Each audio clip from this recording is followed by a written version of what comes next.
সুপ্রিয় দর্শক মণ্ডলী, আসসালামু আলাইকুম। আমি ডাক্তার মোহাম্মদ হাসান আলী, নাক কান গলা রোগ বিশেষজ্ঞ।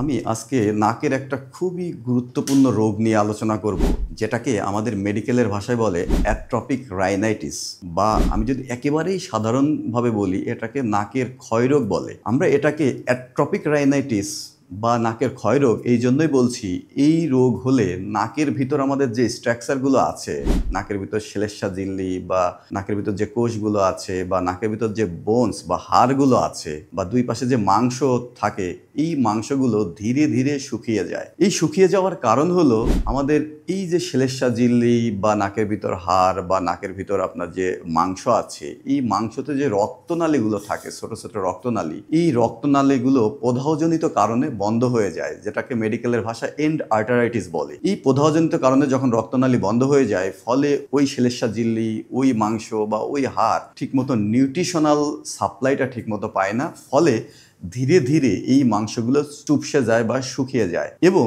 যেহেতু মাংসগুলো শুকিয়ে যায় বা ক্ষয় হতে থাকে, সেই জন্য নাকের ভিতর এক ধরনের ক্রাস্ট তৈরি হয়, ক্রাস্ট বা চলটা বা ময়লা তৈরি হয়। এই ময়লা তৈরি হয়ে নাকটাকে পুরো বন্ধ করে দেয়। এবং এই রোগীগুলোর একটা মজার ব্যাপার হলো, এই রোগীর নাকের ভিতর মাংস বা শ্লেষ্মা ঝিল্লি বা অন্যান্য স্ট্রাকচার যেগুলো আছে, এইগুলো আস্তে আস্তে চুপসে যেয়ে নাকের ভিতর অনেক বেশি জায়গা তৈরি হয়। অনেক বেশি জায়গা তৈরি হলেও এই রোগীগুলো নাক দিয়ে ঠিকমতো শ্বাস নিতে পারে না, ফলে তার নাক সবসময়ই বন্ধ থাকে। যেহেতু নাকের ভিতর ক্রাশ তৈরি হয়, এই জন্য তার এই বন্ধটা তৈরি হয়। এবং এই রোগীগুলোর নাকের ভিতর প্রচণ্ড রকম দুর্গন্ধ তৈরি হয়। এই ক্রাস্টগুলো ইনফেক্টেড হয়ে প্রচণ্ড রকম একটা দুর্গন্ধ তৈরি হয়, ফলে এই রোগী সামাজিকভাবে তাদের জীবনযাত্রা খুবই দুর্বিষহ হয়ে ওঠে, তাদের কোয়ালিটি অফ লাইফ খুবই কম থাকে। কিন্তু মজার ব্যাপার হলো, তার নাকে প্রচণ্ড রকম দুর্গন্ধ তৈরি হয়। সে সামাজিকভাবে যখন মানুষের সাথে মিশতে যায়, এই মানুষগুলো তার সাথে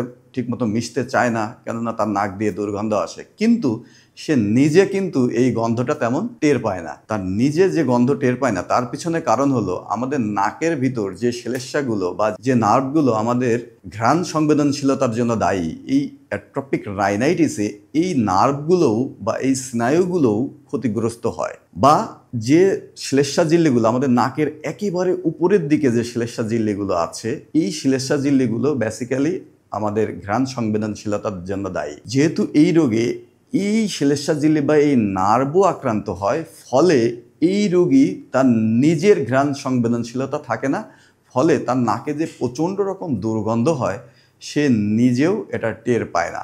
এই রোগটা খুবই ঝামেলার একটা রোগ, কেননা এই রোগের ম্যাক্সিমাম ক্ষেত্রেই কেন এই রোগ হয়েছে, এই রোগ নির্ণয় করা যায় না। ম্যাক্সিমাম ক্ষেত্রে আননোন থাকে। কিছু হরমোনাল কারণ আছে, কিছু এন্ডোক্রাইন কারণ আছে, কিছু রেসিয়াল ফ্যাক্টর আছে, কিছু ইনফেক্টিভ কারণ আছে। কিন্তু বেসিক্যালি ম্যাক্সিমাম ক্ষেত্রেই এই রোগের কারণ তেমন জানা যায় না, ফলে এই রোগের ট্রিটমেন্টও খুবই জটিল। রোগ নির্ণয় করা খুবই সহজ। আমরা রোগীর সিমটম নিয়ে রোগীর নাকের ভিতর আমরা যদি জাস্ট একটু এক্সামিনেশন করি, আমাদের এন্ডোস্কোপ দিয়ে সুন্দর মতো আমাদের ক্যামেরায় দেখলেই আমরা এই রোগটা সুন্দরভাবে নির্ণয় করতে পারি। কিন্তু ট্রিটমেন্টটা খুবই কঠিন আমি বলবো, কেননা এই রোগের তেমন কোনো স্পেসিফিক ট্রিটমেন্ট নাই। আমরা অনেক সময় পেশেন্টের বিভিন্ন ভিটামিন, মিনারেলস এ ধরনের ওষুধ তাদেরকে খেতে দিই। তারপর নাকের ভিতর যাতে ক্রাস্ট তৈরি না হয়, সেই জন্য আমরা নাক পরিষ্কার করতে বলি, আমরা নর্মাল স্যালাইন দিয়ে ওয়াশ করতে বলি, বা একটা সলিউশন আছে 25% গ্লুকোজ ইন গ্লিসারিন, এই সলিউশন দিয়ে আমরা রেগুলার দিনে 2-3 বার নাক পরিষ্কার করতে বলি।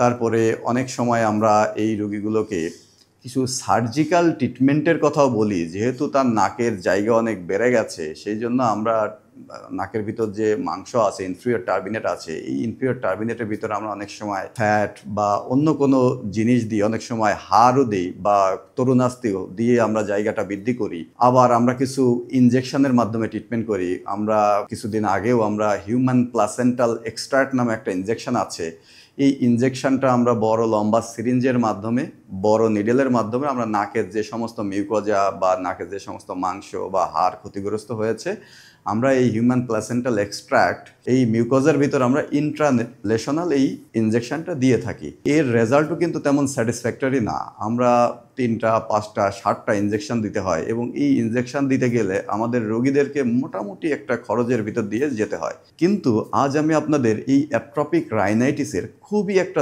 নভেল থেরাপির কথা বলবো, সেটা হচ্ছে প্ল্যাটিলেট রিচ প্লাজমা থেরাপি। আমরা যেটা করি, পেশেন্টের কাছ থেকে 10 ml রক্ত নিই এবং এই 10 ml রক্ত সেন্ট্রিফিউজ মেশিনের মাধ্যমে আমরা সেন্ট্রিফিউজ করে প্ল্যাটিলেট রিচ প্লাজমা তৈরি করি।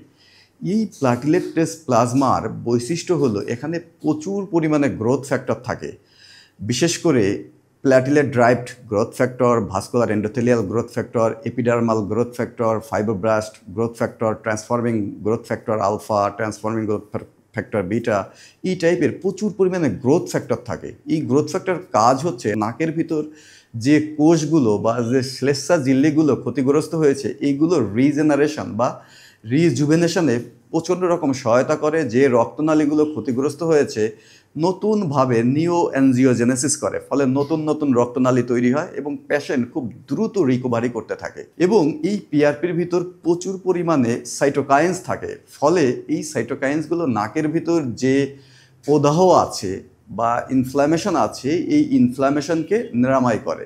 আমরা পেশেন্টের যে 10 ml রক্ত নিই, এখান থেকে মোটামুটি 3 বা 4 ml ফ্রেশ প্লাজমা তৈরি করি, প্ল্যাটিলেট রিচ প্লাজমা তৈরি করি এবং এই প্ল্যাটিলেট রিচ প্লাজমা আমরা 25 গজ স্পাইনাল নিডেল দিয়ে নাকের ভিতর যে সমস্ত মিউকোজা ক্ষতিগ্রস্ত হয়েছে বা মাংস ক্ষতিগ্রস্ত হয়েছে তার ভিতর এন্ডোস্কোপ গাইডেড আমরা ক্যামেরা দিয়ে বড় মনিটরে দেখে আমরা ইনজেকশনটা প্রবেশ করাই।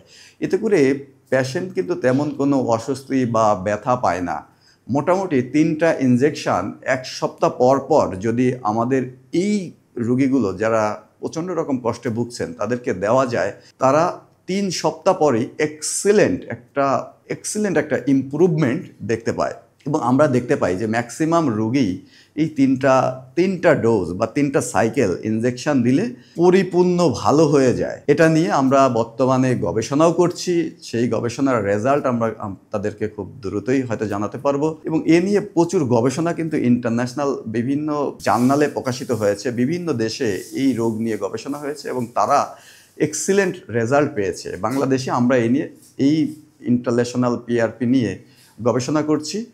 সো যাদের এ ধরনের রোগ আছে, নাকের ক্ষয়রোগ বা অ্যাট্রপিক রাইনাইটিস বলছি, তারা আমাদের সাথে যোগাযোগ করতে পারেন এবং যোগাযোগ করে আপনার নাকের জন্য একটা সর্বাধুনিক ট্রিটমেন্ট বা একটা স্মার্ট ট্রিটমেন্ট আপনারা চয়েস করতে পারেন।